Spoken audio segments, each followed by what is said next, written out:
Article 1 कहता है India that is Bharat shall be a union of states. हमने federation शब्द जानबूझकर नहीं रखा। यूनियन शब्द इसलिए चुना क्योंकि भारत स्टेट्स के अग्रीमेंट से नहीं बना। कोई स्टेट अलग नहीं हो सकता, सेसेशन का राइट नहीं है।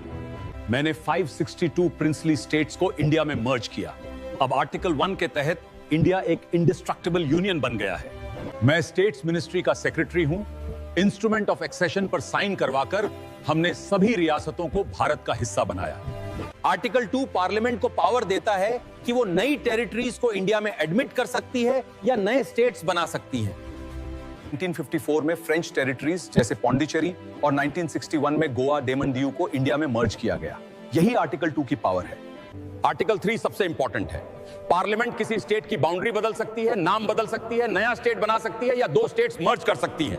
आर्टिकल 3 के तहत कोई भी बिल प्रेसिडेंट पहले कंसर्न स्टेट की असेंबली को भेजेंगे, उनकी राय लेंगे, लेकिन पार्लियामेंट उस राय से बाउंड नहीं है।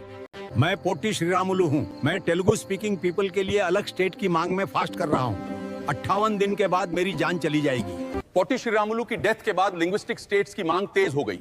1953 में आंध्रा भारत का पहला लिंग्विस्टिक स्टेट बना, मद्रास से अलग होकर। मैं फजल अली हूं, स्टेट्स रीऑर्गेनाइजेशन कमीशन का चेयरमैन। 1955 में हमने रिपोर्ट दी कि इंडिया को लैंग्वेज के बेस पर रीऑर्गेनाइज किया जाए। मैं गोविंद बल्लभ पंत हूं, होम मिनिस्टर। 1956 के स्टेट्स रीऑर्गेनाइजेशन एक्ट से इंडिया में 14 स्टेट्स और 6 यूनियन टेरिटरीज बनाए गए। नवंबर 2000 में हमने एक साथ 3 नए स्टेट्स बनाए, झारखंड, छत्तीसगढ़ और उत्तरांचल, जो अब उत्तराखंड है। 2014 में आंध्र प्रदेश को डिवाइड करके तेलंगाना बनाया गया। ये इंडिया का 29th स्टेट बना। मैं कूच बिहार का किसान हूँ। इनक्लेव वो जमीन है जो किसी दूसरे देश के अंदर फंसी हो। हमारा गांव इंडिया का है पर बांग्लादेश के अंदर है। 2015 के 100th अमेंडमेंट से इंडिया ने 111 इनक्लेव्स बांग्लादेश को दिए और 51 इनक्लेव्स लिए। 50,000 लोगों की प्रॉब्लम सॉल्व हुई। मैं लॉर्ड माउंटबेटन हूं। 15 अगस्त 1947 को इंडिया इंडिपेंडेंट हुआ। उस वक्त इंडिया में ब्रिटिश प्रोविंसेस और 562 प्रिंसली स्टेट्स थी। मैं सरदार वल्लभ भाई पटेल हूं। मेरा मिशन था सभी 562 प्रिंसली स्टेट्स को इंडिया में मर्ज करना। वीपी मेनन के साथ मिलकर हमने ये कंप्लीट किया। हैदराबाद के निजाम ने मर्ज करने से मना किया। सितंबर 1948 में ऑपरेशन पोलो से इंडियन आर्मी ने हैदराबाद को इंडिया में मर्ज किया। 1950 में कॉन्स्टिट्यूशन लागू हुआ तो इंडिया में 4 कैटेगरीज थी, part A, part B, part C states और पार्ट डी यानी अंडमान निकोबार। पार्ट ए में 9 फॉर्मर ब्रिटिश प्रोविंसेस थे जैसे बॉम्बे, मद्रास।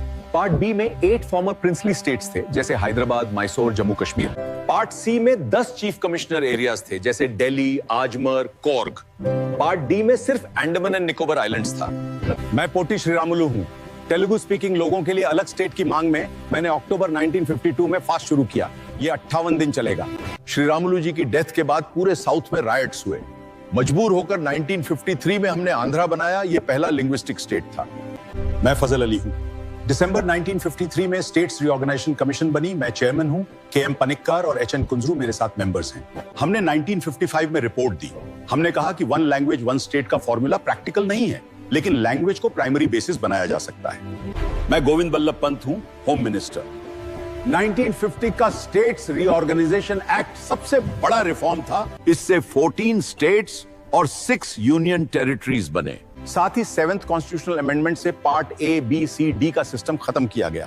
अब सिर्फ 2 कैटेगरीज हैं, स्टेट्स और यूनियन टेरिटरीज। 1966 में पंजाब को डिवाइड किया गया। हिंदी स्पीकिंग हरियाणा अलग हुआ।